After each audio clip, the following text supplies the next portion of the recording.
Join me in my kitchen a little over 50 years ago. Pull up a chair. It's supper time, and Mama has made my favorite meal, homemade vegetable soup and cornbread. I'm so hungry, but my stomach is in knots. School starts tomorrow, and my 10th grade class, we have been together since first grade. But tomorrow, we have some new faces joining us, faces of a different color. We always watch the national news while we eat supper, and you see, the scenes are scary. Riots across the South, white parents screaming vulgarities at little children as they're marshaled into their school. And not far from me, an angry mob overturned a school bus loaded with children. Daddy sees that I'm not eating. What's wrong, sweetheart? Daddy, I am really nervous about what's going to happen at school tomorrow. Let me tell you about something that happened a long time ago. We had just gotten a brand new 1930 school bus, and Mr. Olin, our driver, picked me as the bus patrol, so that meant I got to sit up front next to him. It was a cold, rainy morning, and our new bus was slipping and sliding on the red clay, muddy dirt road. 3 black children were walking to their school, and they had to jump across the ditch to get out of our way. Mr. Olin, stop, let's pick them up. We got plenty of room. They don't get a bus. They got to walk. I can still see their faces as we pass them by, and it haunts me to this day. Now, Molly, you go to school tomorrow, and you treat everyone just like you want to be treated. Get to know your new friends. And that's exactly what I did. And my class just celebrated our 50th high school reunion. Essie, Susie, Patricia, the 3 African American women who joined us that day long ago, were there with bells on. I asked them what that experience had been like for them.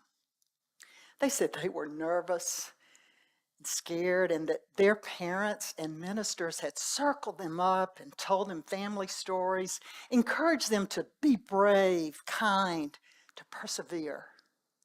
There were some really tough days for them, but as we grew and got to know each other, we graduated as friends, as the class of 1972. Now, unfortunately, that story did not happen in every family nor in every community. How different our outcomes might have been if our parents had been too busy, distracted, or unwilling to share their values with us when we needed it most. When we dare to have those conversations, we find connections. We earn each other's respect. We build trust. We strengthen relationships. We transfer our core values, and we create our legacy. Are our children inheriting those good legacies today? I would sadly say sometimes, but not enough times. Columnist David Brooks recently acknowledged we spend way too much time on politics and not enough time on the things that really matter, which are courage, honesty, being honorable, and capable of great love. We're just so busy, we don't have time for sit-down family meals anymore, and technology consumes us. We've lost the art of conversation. In our schools, our educators are commanded to focus on academics and assessments to the point that there's no time left for lessons of the heart. And we are so polarized that our teachers worry if they can even teach basic values. Have we gone so far down this muddy road that there's no return? I believe it's time to stop, pick up what matters, and turn around. Our legacy is directly linked to our ability to talk around the table. For the past few years, I've been working and observing something extraordinary happen when business leaders, their colleagues, neighbors come together and sit down and talk about the things that matter. Lives are changed. People bond. Communities are transformed. I've helped teachers find the time to allow their students to study basic values, to reflect on their benefits, and to practice them in their lives. The results? Teachers rediscover the joy of teaching.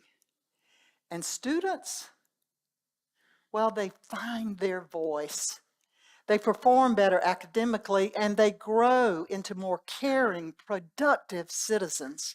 It confirms what Roseborough and Leverett found in their 2011 research, that when adults invest in students' soft skills and values, it produces cognitive growth and enhances academic development.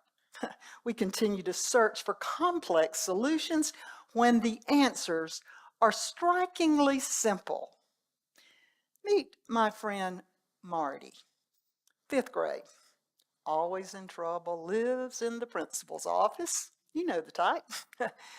His teacher started some lessons around the golden rule, treat others like you want to be treated. During the reflection time, Marty shared what had been going on in his life. His classmates were shocked, but they began to surround him with love, respect, attention. Marty changed, and he now volunteers his recess time to go down and play and mentor struggling 1st grade readers. Sophia was a new girl at her school, and she was on the outside of every clique because of the way she looked and talked. Her teacher did a few lessons around valuing people. Within a few weeks, the walls began to crumble, the cliques were broken, and now Sophia is thriving in her new school. And Ben's father died when he was in the 8th grade.